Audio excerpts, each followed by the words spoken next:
Hello, everybody, and welcome to another DealershipNews.com podcast. I'm Kelly Kleinman here, as I am each week, with another Who's Happening in the Automotive Industry. Today we have live with Drive, Steve Roessler of DriveCentric, a company that is most certainly not your father's CRM. Steve, thanks for joining us. Hey, thanks, Kelly. That was good. The way you said it there. I like it. Good intro. I went through your list of videos on YouTube, and I was completely amused by them. Great job. Keep them coming. Oh, thank you. I can see why they have you at so many of these shows now. You're going to be the go-to dude at all the new the conventions and expos and all those wonderful things that come up. We have so many of them. First and foremost, let's kind of get into how you got your start in the automotive industry. Is it something you always wanted to do, or did you just kind of find a healthy niche in automotive CRM as it applies to your current business practice? We're trying to determine your path to success here. Yeah, no, it's an interesting way life always comes around. But I got into automotive now about 4 years ago. I've actually been the last probably 13 years, I've been a startup guy, meaning I've been with startup companies and incubator sites, mostly here in St. Louis, Missouri, just growing companies. But my two previous jobs, I was in the medical industry for 15 years doing, stuff in the OR, doing some stuff with pharmacists at hospitals all across the country. And then before that, I was in engineering. But in every one of my careers, I've always used a CRM. And CRM in every other industry besides automotive, it's that thing that you want to use as a salesperson to keep you right on task. So when my neighbor, who has been in the car business over 20 years, he's been telling me I should get into automotive, I've always said, no, I'm not going to get into automotive. I won't get into automotive. I want to be an F&I guy. But he said, well, I got something I want you to take a look at. And he didn't tell me it was a CRM. I went out there. I took a look at the CRM. And when I saw a video being shot inside the CRM, for me, that was like, I think that's where the future is as far as how we're going to communicate with customers on a daily level. And I knew software was a very popular place to be. And so I started learning automotive, and that's where I'm at here today. So I love this industry, though. I'm definitely meant for this industry. I fell into it similarly. It just sort of happens, and you kind of fall in love with it. I'm with you on that. Yeah. So what would your elevator pitch sound like for DriveCentric should you ever need one? After all, you need to always be selling, and I think you are. Well, I mean, I hope I come off as, being a startup guy, I think the one thing we have to admit, I mean, we can't turn on the TV without hearing the word customer experience no matter where you go. Yeah. And when we go out there and we talk about the buying cycles of customers and even the OEMs and Google, you have 14 days to sell a car 80% of the time. So our biggest thing we want to do is we want dealerships to be different and just talk to their customers. And the way we're doing that is with the tools within DriveCentric that most dealerships go out there and typically buy. We want them to engage customers differently and give the customer a better experience. And when you start seeing positive engagement coming back in the CRM via emails, via text, and, our dealerships are, actually pointing out customers to us that are saying positive things back to the dealership, it's just real refreshing to hear that feedback.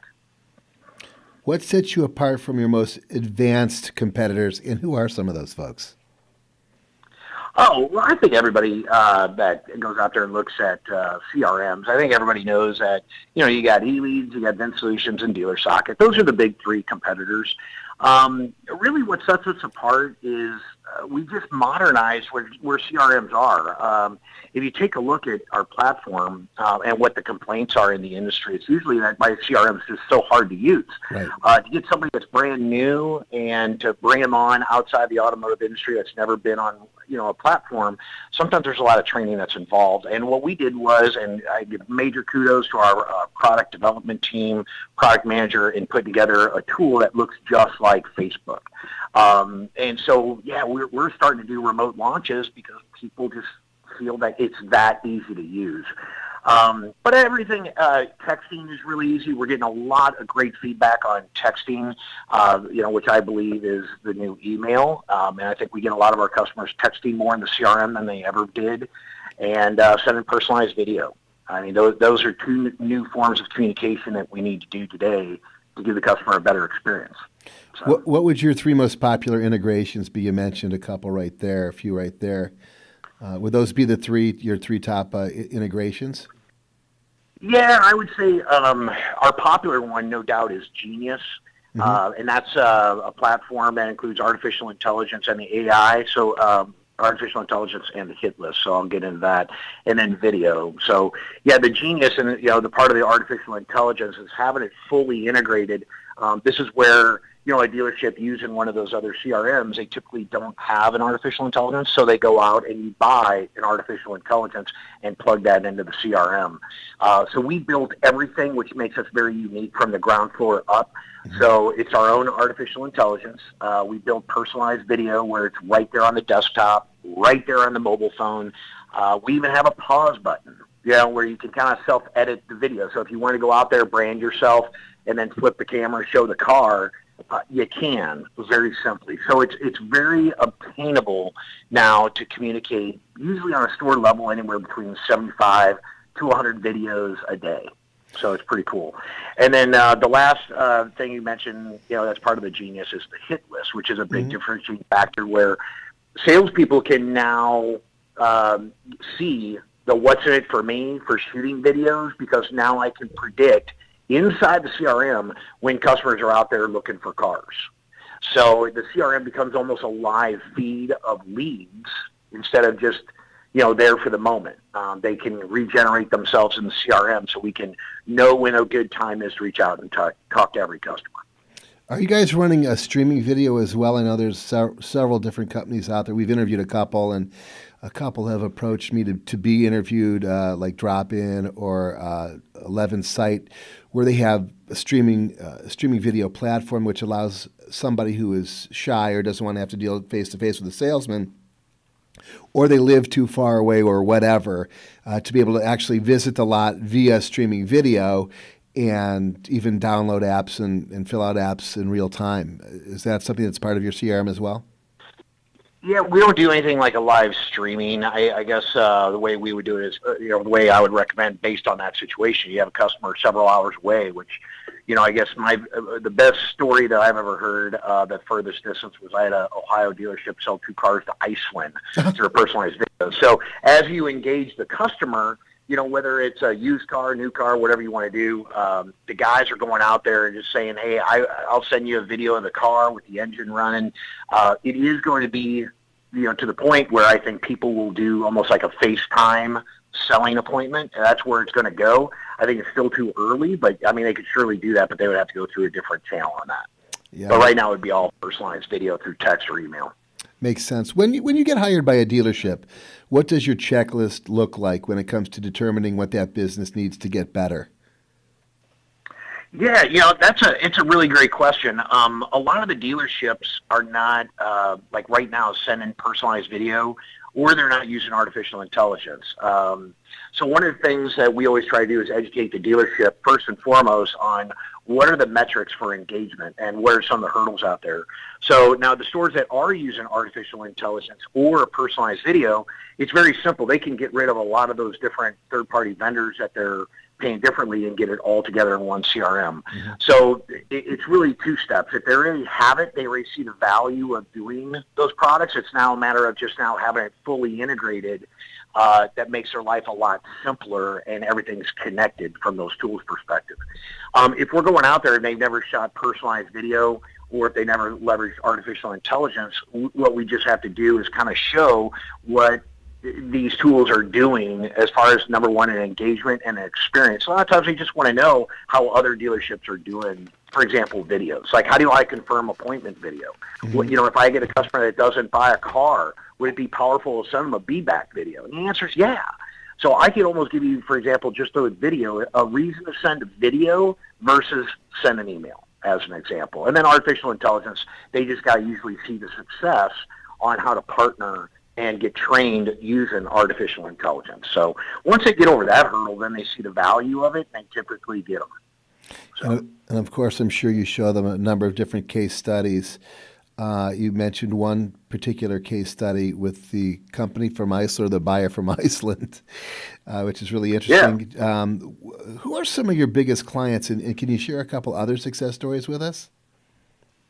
Yeah, I mean, like some of our key customers that have been with us and great partners, the Rydell organization, Brian Rydell has been great. Kenwood Automotive Group, Mr. Steve Reichert, he's been great. And a lot of these guys have just been with us through, as the development of DriveCentric's been around. Got the Lou Fuse Auto Group here in St. Louis, Missouri, and SunTrip. Those are some of the real key groups that have been a part of our success as we've grown the company. But obviously there's a lot that we have, but those have bbeen kind of like our foundation of us getting to the level where we're at today. As far as other success stories, I mean, gosh, man, there's so many. It's great when you hear like personalized video. I mean, I'm a real fan of sending personalized video as far as a mainstream form of communication. Some of the great success stories that I've just seen just with video, just to give you an example, is I had a guy, a sales guy from Chattanooga, send me a success story of him sending out 5 virtual test drives. There was a guy who was selling a used car down in Pensacola, Florida, and the guy did not want to go up to Chattanooga from Pensacola, for example, to buy the car without test driving it. Imagine that.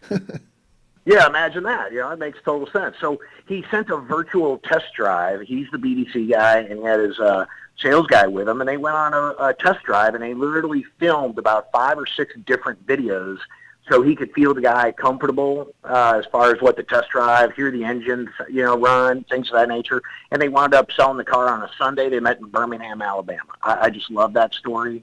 But you just see cultural changes. I think that's probably the more success story when we go out there, and you mentioned my YouTube videos. When you see dealerships going, yeah, we are live with Drive, it's a culture change. I mean, I know it sounds kind of, maybe weird to say that a CRM can really change the culture, but I believe that as we go out there and partner with new dealerships, I think the fact that everybody is so phone heavy and nobody wants to pick up the phone and emails are pretty well, in my opinion, dead. We have to focus on what works, and texting is a major part of communication. And I always tell dealerships, you have to measure what's your text email ratio. And when I hear success stories of, man, I've sent out 5,000 texts and 5,000 emails in a CRM, that to me is a success story, because they're changing the game as far as how we're communicating with the customers in 2018. So those are some good stories. That's a great story. Reputation is crucial for any dealership, and Podium, a company, another vendor, seems to have quite a few dealers on board with them, but they really don't do anything special except filter cherry-picked reviews and beam the bad ones in outer space.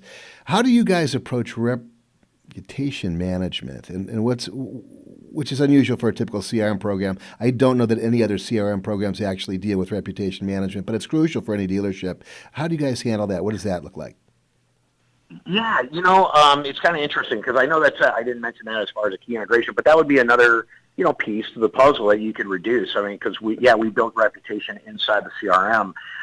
What's different is we basically go through and we automate it, and the Genius actually helps be a part of that, where we ask the customer with a video. So usually our general manager, service director. So anytime somebody comes in for sold, not sold, or a service appointment, and we get those closed ROs, we send a video out.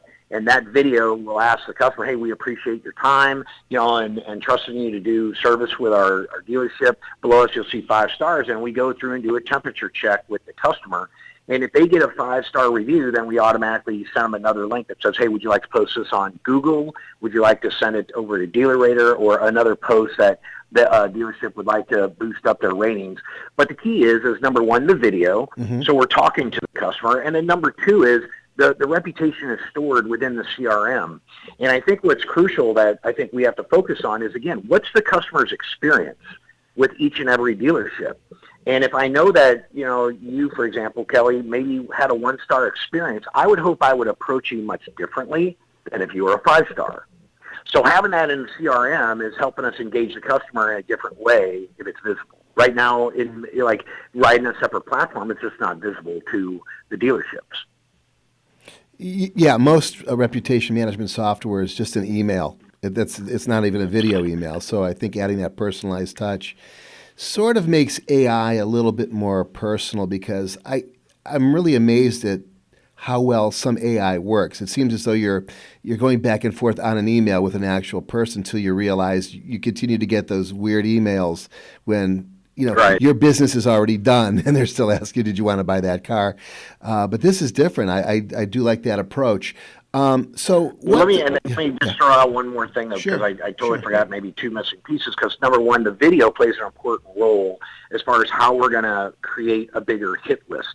So if you just kind of think from a dealership perspective, how many closed ROs they get in the service drive, what we're doing is we're taking those customers with the video, and we're able to track and predict when those customers are back in the market looking for a car. So if you think of how many people come visit the showroom or buy or go through the service drive, we're accessing that data into the CRM to again become a live feed of customers in that CRM that are predicted to buy a car in the future.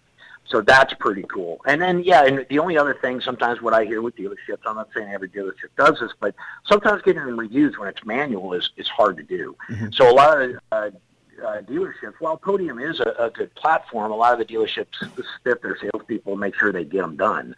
And so by the time you add up the cost of Podium plus the spiffs that are involved, a lot of times it's less expensive just to get it all in the CRM and automate it. So that's the other factor. That makes sense. So what does this is the question that I love asking because everybody has a little R&D going on. They have big plans for the future. What does DriveCentric have that's going to get us all excited in the coming year? Oh man, well, being a newer company, we got a lot of things to work on, but having artificial intelligence being a key ingredient inside the CRM, we're going to have and build the AI to do a lot more things. First and foremost, we're going to get better on the internet side. You'll start seeing the artificial intelligence schedule appointments, which is really cool. As we build the service piece, we want the artificial intelligence to start working the service side in many different areas. But she's also going to be looking at the customers that are in the hit list. So if a customer is predicting to buy a car, we're going to train her on how to talk to a customer that, may be looking for the car here in the near future to try to generate leads.